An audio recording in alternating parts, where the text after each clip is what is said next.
Hi guys, I'm here today to talk to you about Gemini rising, the curious, the intelligent, and oh so versatile rising sign. I'm also going to break it down for Mercury through each zodiac sign and house, so there's more coming and you can find out what it means to have your chart ruler in different combinations of the signs.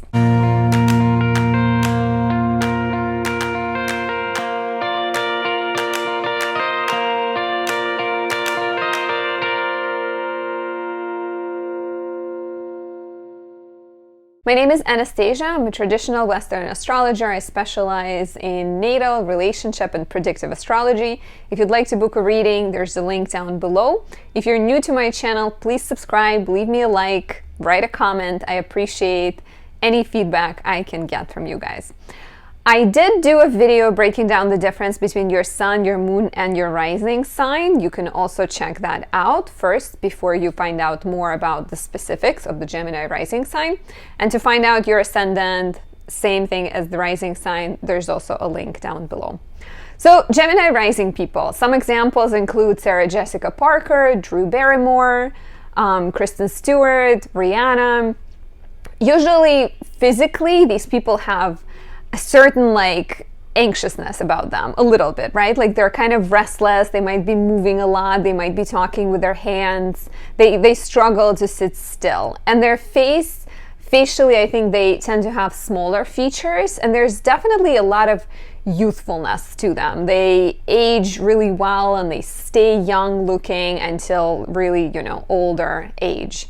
Very friendly appearance, I think humorous eyes that are kind of like twinkle and, invite you. They get along with people super well. And it's actually one of the ways they get in the positions of power and prominence usually is through their social skills and through their ability to talk to anyone and engage with everyone. There's a bit of ADD quality, right, to any Gemini energy. If you're talking to them, they may have this social antenna going on, especially if you are at a party or some kind of social circumstance where they will be scanning the perimeter. Scanning and paying attention to everything that's going on. So you may feel like they're not paying attention to you, but they really are paying attention to you. They're also just making sure that everything else is going on well. Of course, their ability to pay attention will depend on their sun sign or moon sign. If they are a Scorpio sun, it is more likely that they are absorbing everything you're telling them. Their hands, they use their hands a lot, I would say, and they may have graceful hands. Also, a lot of times I think Gemini risings have ability to use their hands very skillfully, some kind of creative talent. There's a certain nervousness and it's a Mercury ruled rising sign, so they're always questioning themselves. They may kind of look within a lot and try to second guess themselves or worry about themselves a lot. And definitely great communicators, eternal students. I think they're always interested in learning new things.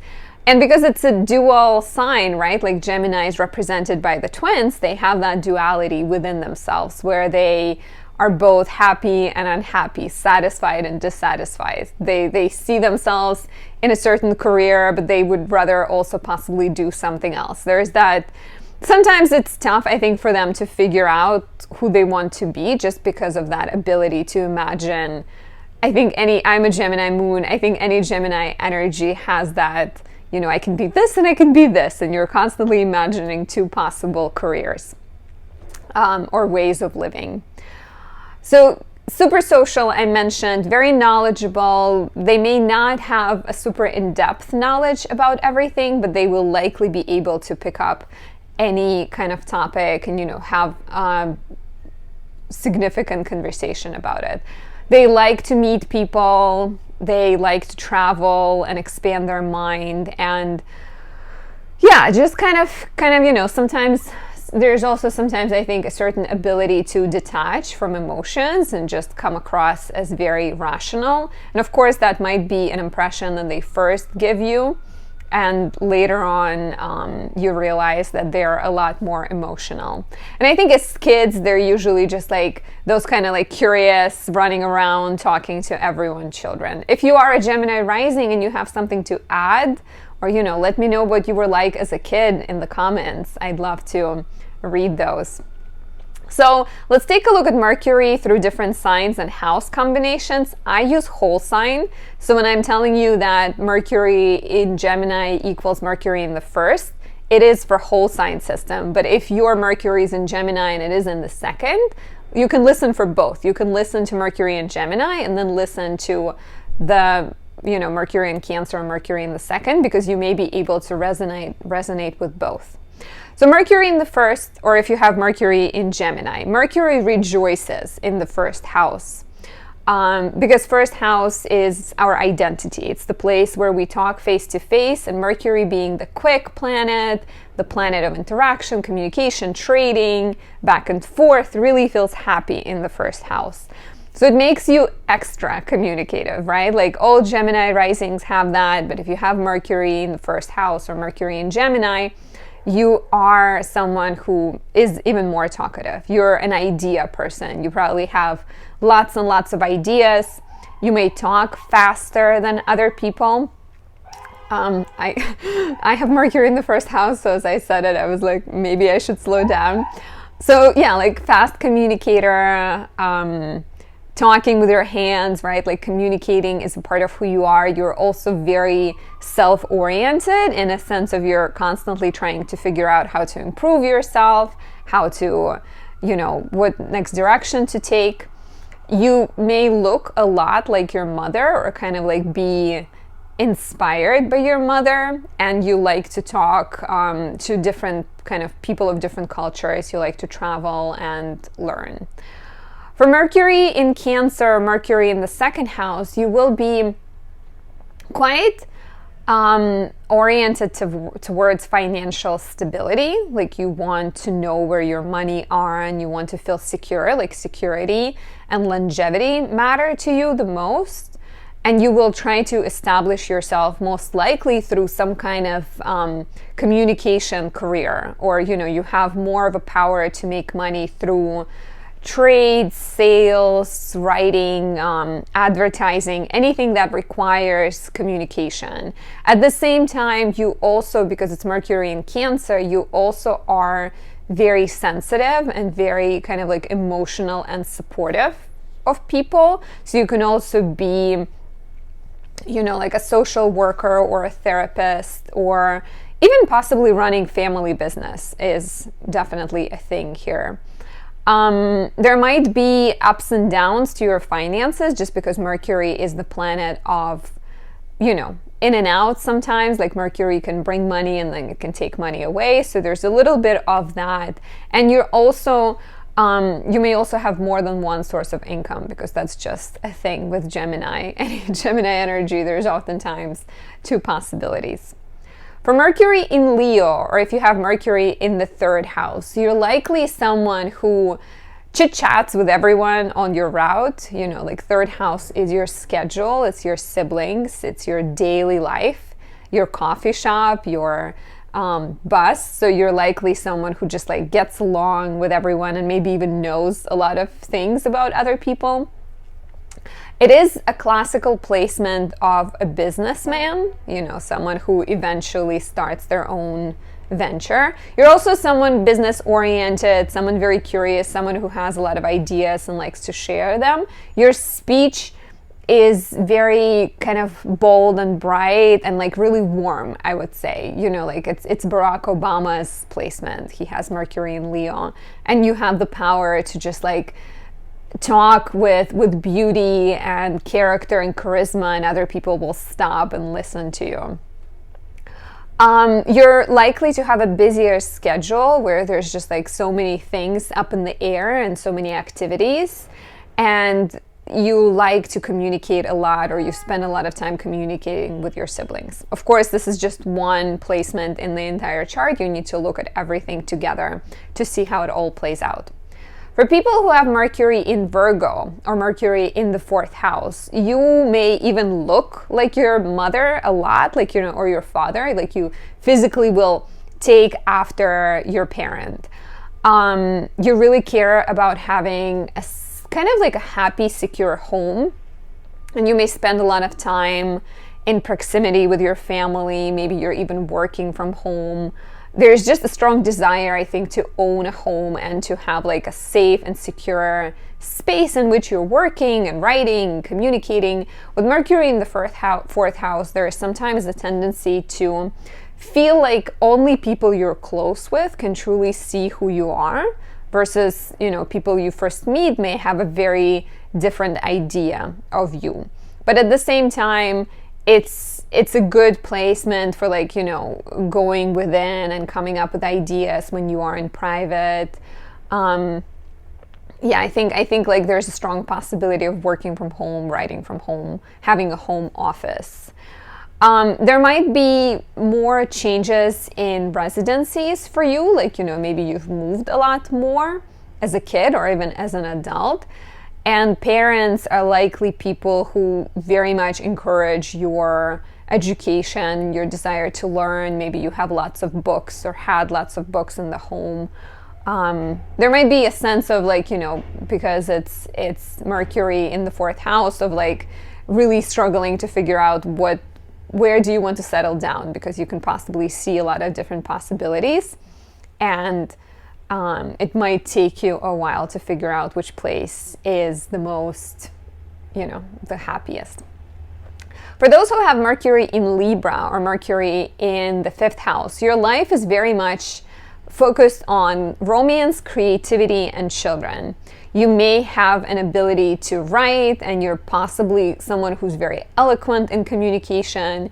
You enjoy partners, because fifth house deals with what we find attractive. You enjoy partners who are creative and who are communicative, like a partner who you can chat with, or, you know, someone who's like a creative thinker, kind of like you, will be highly exciting for you, I think. And being a parent, I think, or, you know, like spending a lot of time with kids, like you may easily find common ground with children, like talk to them on their level versus kind of, you know, talking down to them. You may also be someone who's quite lucky at investments or kind of like speculative business, because Mercury rules your first and it rules your fourth, and like, you know, maybe even making money from real estate or something like that. But I think if you don't have some kind of creative passion, you might enjoy, you know, creative games like puzzles or trivia nights or anything like that. And there might also be just like a busier romantic life, busier schedule when it comes to children or anything fun like that. For those who have Mercury in Scorpio, or if you have Mercury in the sixth house, a lot of your life is focused on problem solving. You may do it for a living. You can make a great, I think, like different things. You can make a great tech specialist, someone who's talking to people on the phone and telling them how to problem solve and, you know, how to fix their tech issues. Or you can also make a great like social worker, therapist, or a nurse, someone who, because when you have Mercury in Scorpio or Mercury in the sixth house, you're going to be very interested in health matters. And so you kind of have this intellectual awareness of, you know, what needs to be done, how to help people. And so that either transpires and shows up in your career, or it can show up in your personal life, where maybe you just talk to your friend and like you give them suggestions about bettering their life. You're likely someone who really loves animals, and having a pet is quite natural for you. I have a friend who is a Scorpio sun, Scorpio Mercury, Gemini rising, and she like couldn't wait to get a dog, and like, you know, that her energy started to really shine when she became a dog parent. So yeah, so you can either just love animals and get one for yourself, or you can be someone who works with animals. And you are likely someone who's a great problem solver. There might be a tendency of energy dissipation where you get easily frazzled and you move into too many directions. So you want to pay attention to that. But as long as you journal or meditate or do some kind of physical exercise to release some of that nervous tension, you'll be okay. For people with Mercury in Sagittarius or Mercury in the 7th house, your life is very relationship oriented, and it's likely that even if you're not in a relationship or you're not someone who's seeking that partner, there might be a tendency to understand yourself through relationship. Like you bounce ideas off of the other person, and through talking to them you find synthesis. You want to make sure you don't get too lost in your relationships, because sometimes you see yourself through the other person, and there needs to be a little bit of space, I think, for most of us to step away and be like, well, this is me, this is you, and we have our separate lives. You're also someone who's interested in partners who are talkative, lively, and curious. Like you really need someone who can teach you something, and someone where intellectual compatibility with them is at the highest priority. And also, I think, if they're kind of like a teacher, that would be great too, because it's a Sagittarius rising. So you're drawn to people who are open-minded and philosophical, and, people who travel and have a lot to share. For Mercury in the 8th house or Mercury in Capricorn, there is a sense of privacy to you and your thoughts that other people might not easily understand. So even though you're a Gemini rising and you come across as bubbly and lovely, there's still a lot kind of depth and inner focus in you because your Mercury is in the 8th house. And you have a very strong intuition, I would say, like an ability to perceive things that others might not be aware of. You may do really lovely in astrology or tarot or study of any esoteric, mysterious art. This is also a great placement for people who want to collaborate with others, because when you come together with other people, you have the power to produce something that you wouldn't have produced on your own. Great for collaborative things. Watch out for a tendency to get stuck in the thinking of other people and getting stuck in the thinking of whether relationships are fair or unfair. You don't want to overdo it a little bit much, and you have great research abilities. So because you have that strong intuition, you know what to look for, you pay attention to people, and you have very penetrating, analytical mind that is great for journalism, psychotherapy, tarot, astrology, research, investigation. Great detectives can come out from people who have Mercury in Capricorn or Mercury in the 8th house. For those who have Mercury in Aquarius or Mercury in the 9th house, you are a constant student more than other Gemini risings, because you have Mercury in the house of education. A lot of focus in your life is directed towards that inquiry, towards expansion of your mind. You may enjoy to travel and talk to different kinds of people. You like learning. You may have a lot of teachers in your environment as well. And constantly questioning things. People who have their chart ruler in the 9th house, they tend to kind of, go through changes a lot when it comes to their religious beliefs or educational beliefs.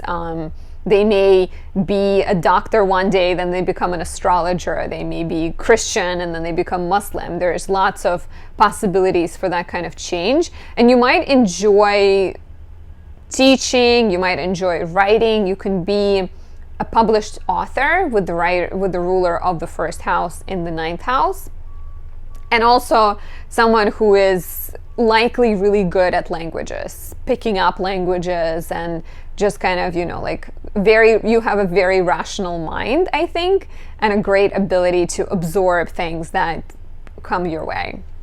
For Mercury in Pisces or Mercury in the 10th house, you have your life focus goes towards professional matters. You really care about recognition, and even if it's not just making the big bucks, but you want to make a difference. You want to be known for your words. You can be a great author, a great graphic designer, or a movie maker.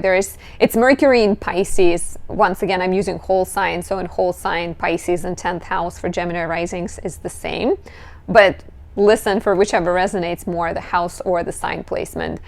So it's a very creative placement, very imaginative and intuitive, and there's great ability to ignite feelings in people. So you definitely want to have a career that stimulates your mind, that keeps you growing, keeps you going. You're not gonna enjoy a job that's like very physical. Sometimes for people with Mercury in the 10th house, they can also enjoy technical careers, because, you know, computer code is also a language. And you can be professionally, you can also be like a motivational speaker or a therapist, anything that deals with talking, inspiring, and helping people. For Mercury in Aries, or Mercury in the 11th house, your mind is highly focused on the community and people in your life, your friendships. You're likely to be someone who's highly social. And, you know, someone who's heard all the secrets and knows all the gossip, and people come to you and they tell you their stories because they find you so open and trustworthy. And then you maybe have the power to use the knowledge against them. You don't necessarily do that, but definitely, you know, you're likely someone who knows a lot. And you're likely also very direct in your communication style, and maybe you take leadership positions in your groups of friends and you like going out with people. You may also enjoy volunteering, and you may work for a large organization in some kind of leadership position. You'll have lots and lots of friends, I think, more than other Gemini risings. When you have the ruler in the 11th, there's just a faster turnaround and people coming into your life at a higher speed. For those who have Mercury in Taurus or Mercury in the 12th house, you tend to be more reserved and your true thoughts are not as easily accessible, similarly to people who have Mercury in the 8th house. Especially when young, you tend to be very shy, and maybe you've experienced some kind of losses connected to your place of living or connected to your identity. Maybe you ended up moving. Whenever you have the ruler of the 1st house and the 12th house, there's always a higher chance of a person going to live in another country, you know, changing their home. So even if you haven't moved, you might enjoy traveling and you might enjoy exploring foreign cultures, foreign lands. I think there is great depth of intellect and great interest in spiritual matters and things you cannot touch, basically. You have more than other people. You have the power to bring things from your dream world, from your imagination, and put it and create something out of it, like make something tangible and real out of it. People with Mercury in Taurus or Mercury in the 12th house make great creative writers too, or, you know, also I think like graphic designers, visual artists. You may sometimes second guess your intellect because it's 12th house and the ascendant doesn't see planets in the 12th house. But it is likely that, you know, you see things very deeply and understand things very deeply. So try to avoid being too hard on yourself. And you can make an instinctive researcher and investigator. And I'm really curious, if you have this placement, is there any connection that your home or your life has to foreign lands and other countries and cultures? So this is all I have about Gemini rising. I'd like to hear from you down below if you have anything to add, if something resonated with you or something didn't resonate, and I'll talk to you very soon. Bye.